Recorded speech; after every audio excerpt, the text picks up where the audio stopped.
coin you were going to pick. And I knew that you were going to pick the quarter. Now you say, how did you know I was going to pick the quarter? Because it costs much. Because it costs as much? No.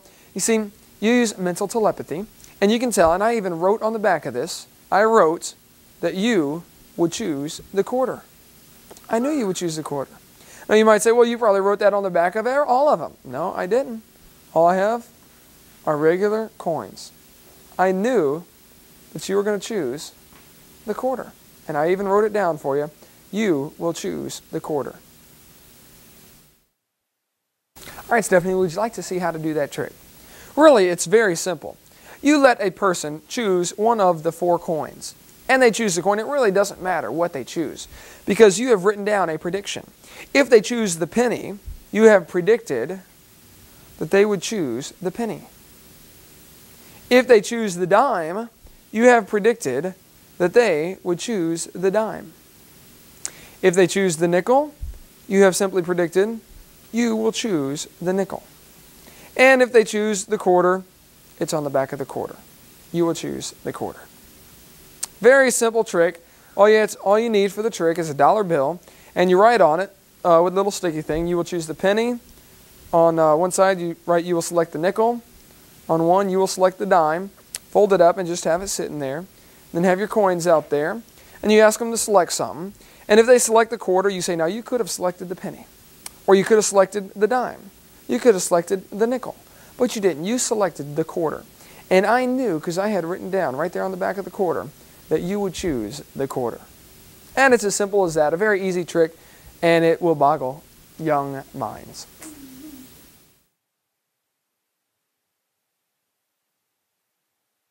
For this trick, we have a couple things on the table. We have a cup filled with 3 pennies. We have 3 pennies there inside a normal cup, right? Normal cup. We're going to put the pennies inside the cup. The cup is going to represent God and all of His riches. God has a lot of riches. This book is going to represent the Christians. Okay? Now, when God gives the Christian some money, some riches, He has given 1, 2, 3. He's given us 3 different riches. Okay? Or the amount of 3. He's given us some money. Suppose we were to give that money back to God like He asks us to. Suppose we were to put that back in God's hands. God will multiply what He had given to us if we give it back to Him. God, if you wait, God will send pennies or things, more riches down from heaven. You'll sit there and wait a little while, and all of a sudden, He'll drop one in. Then you wait, He drops another one in. And all of a sudden, He drops one more in. And by that time, you have 6. You started off with 3, but you gave it to God. Now you have 1, 2, 3, 4, 5, 6. Yeah, you have 6 now, whereas you started off with only 3 because you gave it to God. Now, suppose you give it to God again. You keep giving the things God has given you back to Him. You give them to God again, and pretty soon, God will bless you. You wait because you've given it back to God, and all of a sudden, He'll send down something else. And then another one, and then another one. And pretty soon, God has given you some more, simply because you gave it back to Him just like He asks. And now you have 9 pennies. You started off with 3, and now you have 1, 2, 3 that you started off with. Then you have 1, 2, 3, 4, 5, 6. 6 that God has given you. Just because you gave the first 3 back to Him, He kept giving you more. And if we keep giving our money to God and give our things and our time to God, He promises us that He will give us more back than what we gave Him. Pretty good example of how He gives us more, isn't it? Would you like to see how that's done? Okay. Stephanie, this trick also requires a little bit of preparation.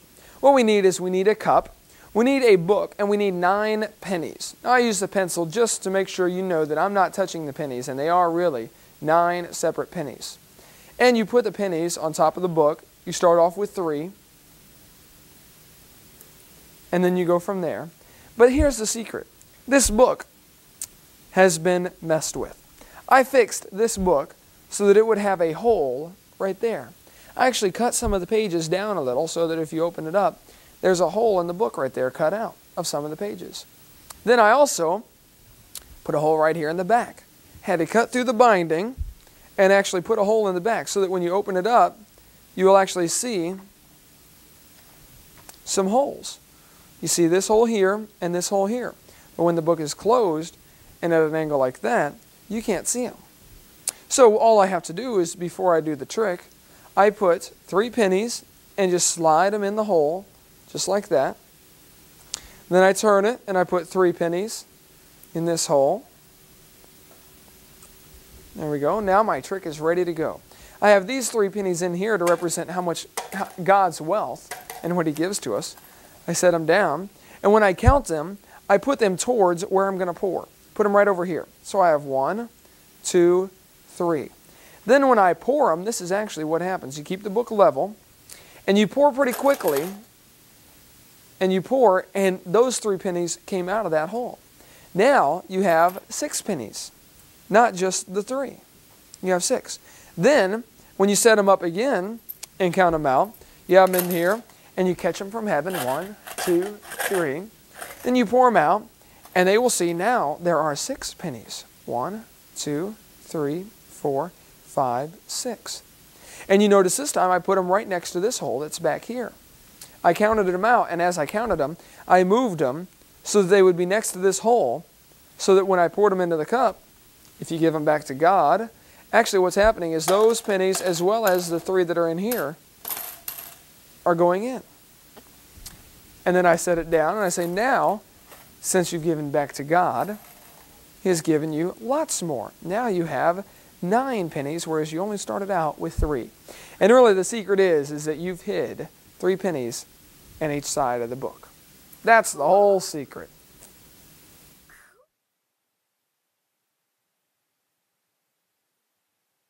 All right, for this next trick, I have a balloon in my hand, okay? Now, I'm going to pretend like I cut this balloon, okay? Actually, I'm not going to cut it, but I'm going to pretend like I cut this balloon, okay? And I'm just going to pretend like I cut it.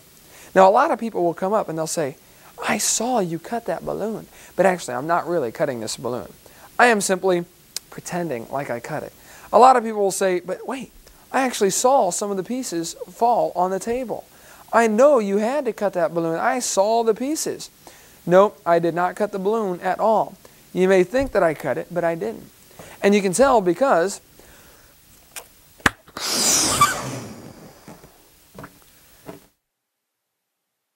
for this trick, all you need is a couple balloons the same color, some scissors, and a pencil. All right? What you do is you take one balloon and you get right in the middle of it and you push down. And what you're going to do is you're going to actually push the bottom of the balloon up into where you blow into the balloon, up into the top, like that. So you're going to push it down into the balloon, like so. So it's down there. Then you take the pencil out. Now you have a balloon that's all balled up like that. Then you take this balloon and you stretch out the top. And you actually place this balloon down inside of it. Like that. That way it looks like you have one balloon. But really, you're kind of covering this up a little. Really, you have 2 balloons. One is stuck down inside there. And you can feel right where the end is. So you can tell people that you are going to cut the balloon, or that this is the Christian's life. You can say, you know, a lot of people think I cut this balloon, but really I'm not. And they'll say, no, he really is cutting that. I know that he is. I saw the pieces falling. But really, all you're doing is you're cutting the outside balloon. And then, after you're done cutting down a little ways, and be careful not to cut your other balloon, you blow the balloon up. I just hold it with this hand, act like I'm blowing this balloon up, and you...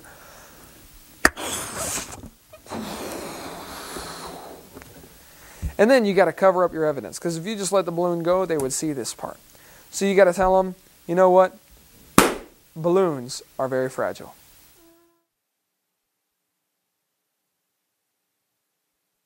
All right, Stephanie, this next trick, we have a simple penny here, and we are going to try to make the penny disappear. All right. I have here a tube. Stick your hand in there. Make sure that's empty. Nothing in it. Yep, it's definitely empty. I am going to try to make this penny disappear though. But this magic, pennies that disappear can only happen in the dark. And this is a very special tube. Although it may just look like a piece of paper that's taped together, really it's very special. I have some secret chemicals on here that actually attract pennies to them. So I'm going to set this tube right over this glass right here, normal glass, going to set it over this glass, and I'm going to actually set it on top of the penny.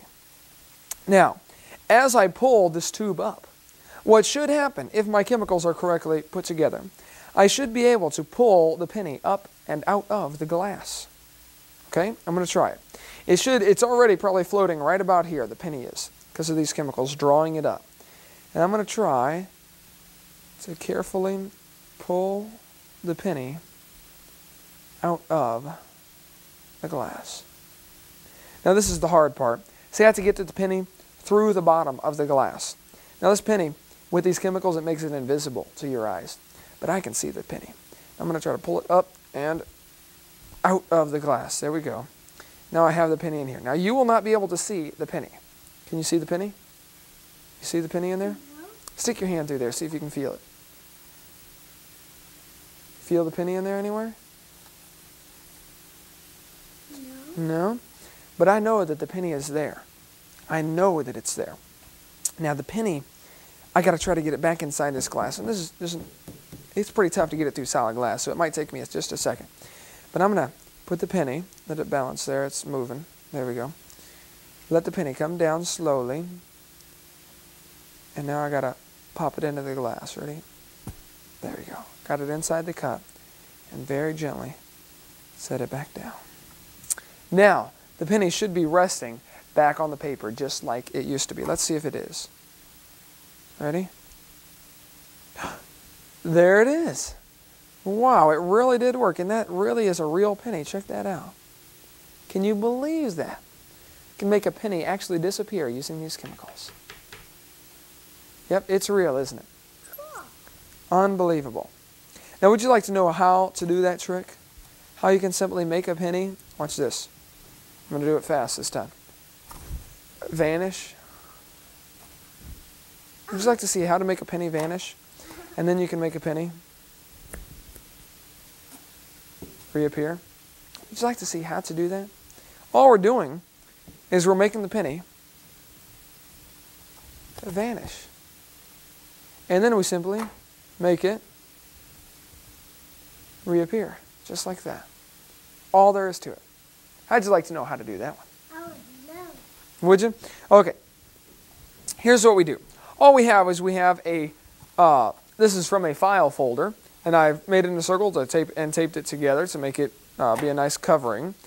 And what I have here is a normal glass, a penny, and a piece of paper. But what you don't know is that I have put some rubber cement on the bottom of this glass. And I have actually glued a piece of paper on the bottom of the glass. I put some rubber cement around it, then set it on the paper, then went and trimmed around it once the rubber cement had dried. Trimmed around to trim it off. Now, whenever I cover this, it looks like the penny is totally gone.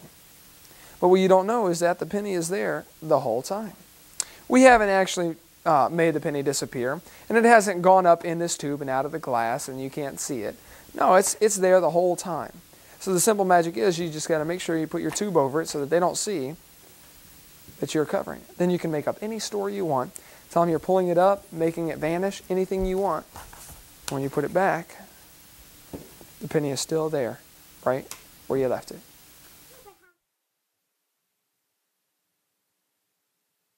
Today, we are going to learn how to make a paper airplane go so far, if it doesn't get stuck in a tree or on a building, it'll go all the way to the ground. First, you print out the paper from the website, and you should be sure you have it printed out right, where the V from this side and the V from this side are pointing to the same place. Otherwise, you have printed side 2 upside down. Okay, then you install the ocular enhancers, like this. Now, you fold on line 1, like this. You fold it in half on line 1. Open back up. You fold on line 2, like this. You bring this down almost to line 1.